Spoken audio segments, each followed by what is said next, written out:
6 on Your Side at 10 starts now.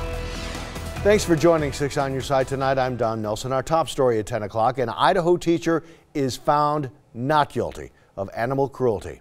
The ruling brings closure to a case that we've been following for you for months. Robert Crosland is a biology teacher at Preston Junior High School.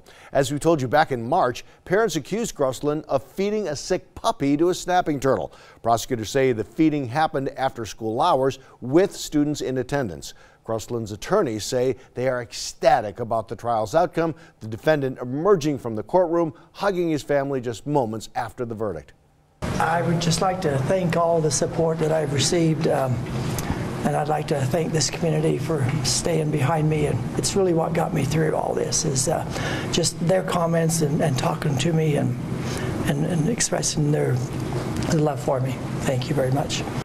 During the trial, the students who witnessed the incident were called to testify. Much of today's testimony focused on the puppy's condition and whether or not the puppy suffered. The prosecution arguing that the puppy may not have been sick and could have survived, but they did not call a veterinarian or animal expert to testify. The defense took a different tack, successfully arguing that Crosland is a man who cares about the welfare of animals and that he simply wanted to put the puppy out of its misery.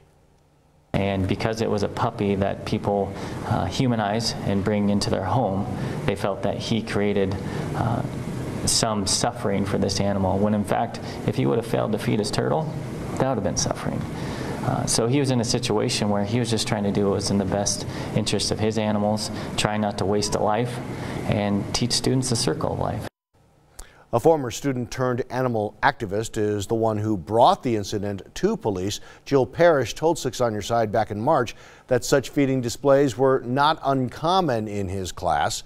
She says the teacher would offer extra credit to students who brought in animals for his reptiles to eat. Allowing children to watch an innocent baby puppy scream because it is being fed to an animal, that is violence. That is not okay. Today's jury clearly disagreeing. As we reported, the snapping turtle involved also died. It was put down by the Department of Agriculture because it is an invasive species and Crosland lacked the permits to possess it.